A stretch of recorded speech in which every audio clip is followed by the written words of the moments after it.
Let's welcome in Nischal Maheshwari, Co-Head Institutional Equities and Head Research at Edelweiss Securities. Nischal, good morning.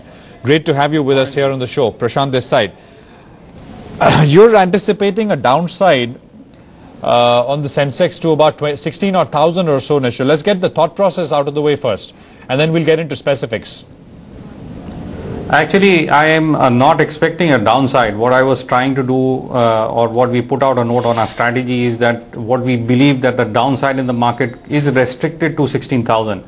And the logic remains to be that whenever you see that this kind of a situation where the companies come across and start rebalancing their thought process that the growth is not going to be 8-9% in the GDP, but lesser than that, they start readjusting about their expenses, not only the employee expenses but SG&A, interest cost, depreciation.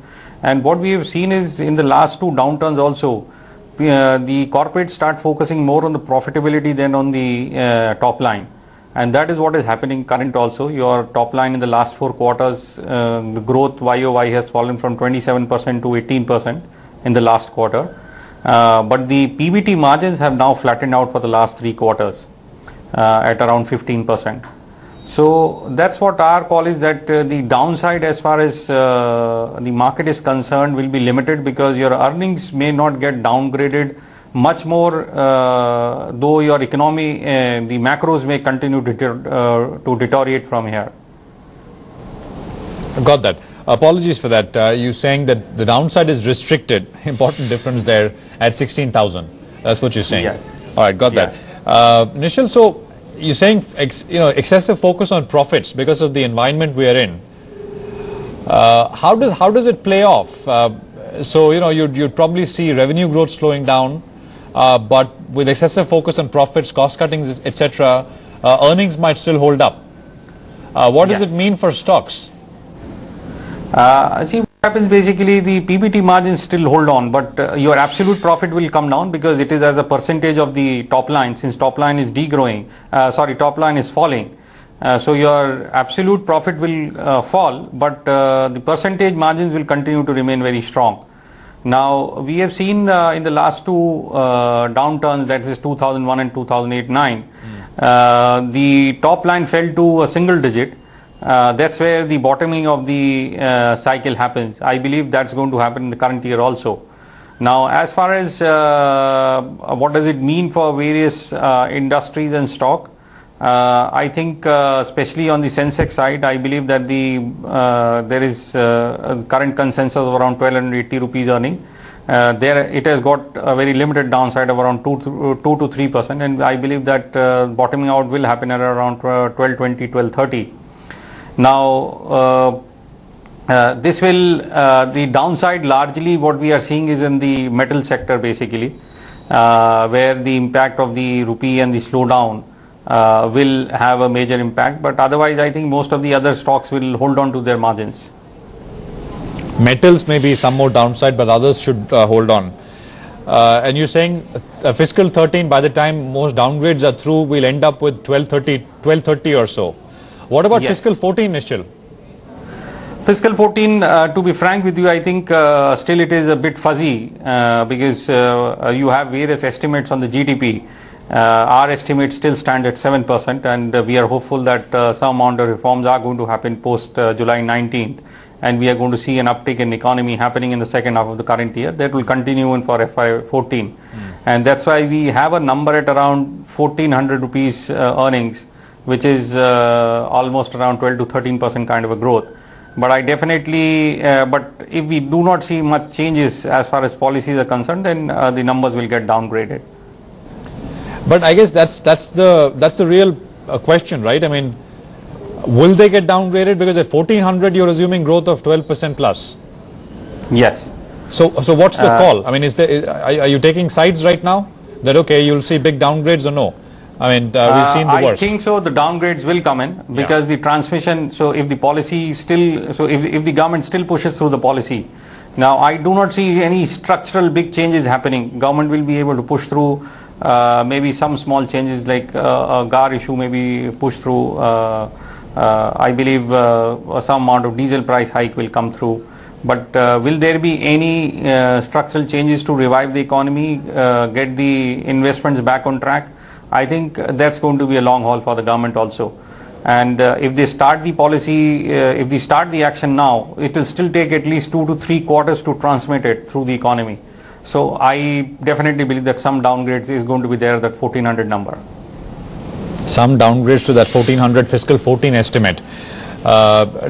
So Nischal, let's get back to the market, and then we'll get into specific sectors and stocks. So what is the market in your assessment likely to do? Downside is protected at 16,000, but what on the upside? I mean, are we likely to see any action, or is essentially going to be repeat of the dull, boring markets we've had for a couple of years now? Of course, with enough action in mid caps and the right sectors, but that group is kind of shrinking, has shrunk. Yes, so it is two ways to approach this market. One is basically the volatile side of it. So it will keep on getting driven by the policy announcement, news, whether on the macro side.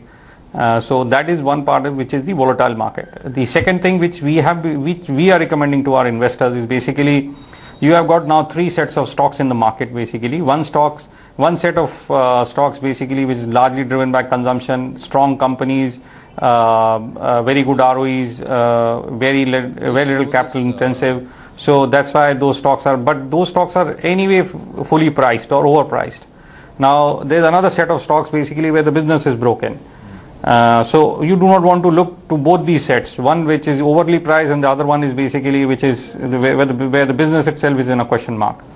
Now there is a set of stocks basically in between, where the outlook on the business is stable, the outlook on the margin is stable, but because of short-term issues basically there is some mispricing in the market, and that is what the stocks which we are going out and telling investors to invest in.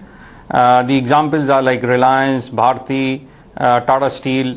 These are some of the stocks, Z Telefilms. These are some of the large caps which we like in that space, where there is a short-term distortion, but I think the value is there. They have hit the value numbers, and they are good picks basically on a longer-term horizon. Just focusing on techs, Nischal, with what's happened with Infi and what has happened yesterday with TCS. What is your call? I mean, and this is the big one, can TCS continue to do well while Infi continues to lag? I think in the short term that is right. It will continue to happen this way till Infosys, what it has been saying, that they are implementing a change in the policy itself, gets implemented fully. Now I think maybe a couple of quarters down the line basically we all will be able to understand whether what they have been telling us as analysts, whether they have been able to implement that or not. If it is a question mark and people come to a conclusion that I think there are more problems, then I think the further downgrades of Infosys will continue. In TCS, on the other hand, if it continues to deliver what it has been promising, I think valuation difference between Infosys and TCS will continue to remain like this. And I just want to take that point forward, Nischal. And this is very last couple of days worth of examples. TCS, HDFC Bank, HDFC, all-time high P multiple stocks, all reporting better than expected numbers and all failing to perform.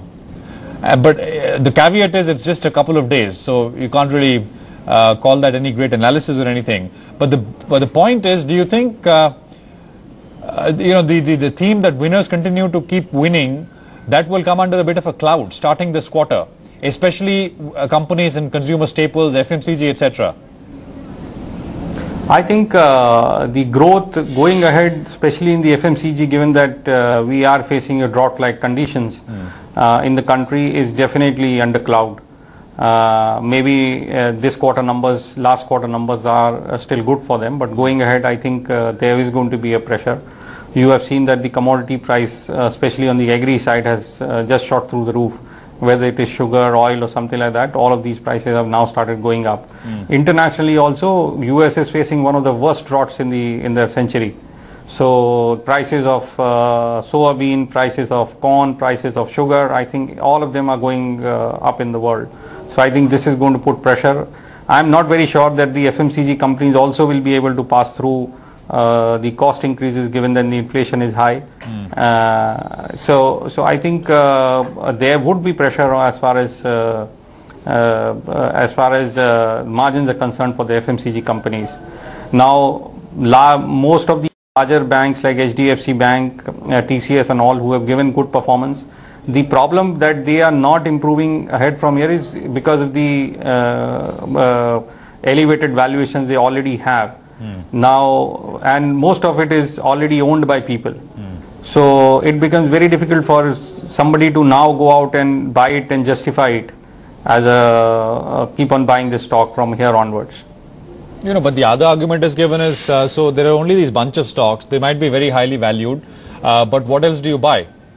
That's the other argument which is constantly given.